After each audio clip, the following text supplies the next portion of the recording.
সূর্য মাথার উপর থেকে পশ্চিমে হেলতে শুরু করেছে। জোয়ারের পানি আসতে আর বেশি দেরি নেই। এখন দ্রুত ফিরতে হবে। নৌকায় ওঠার আগে তারা তাদের শেষ কাজগুলো গুছিয়ে নিচ্ছেন। জাল ধোয়া, কোদাল পরিষ্কার করা, সবই গোছানো শেষ।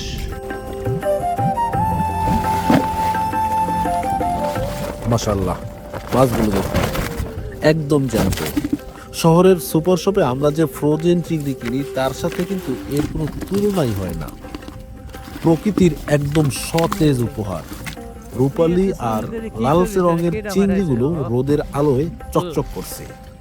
এক একটা চিংড়ি যেন তাদের কাছে এক একটা হীরের টুকরো। আজ ভাগ্য কিছুটা হলেও তাদের সহায় ছিল, কারণ তাদের এই বালতিটা একদম খালি নিয়েই ফিরতে হয়নি। লাল বালতি ভর্তি চিংড়ি হয়তো তাদের ধনী করবে না, কিন্তু আজকের দিনটা বাঁচার রসদ যোগাবে।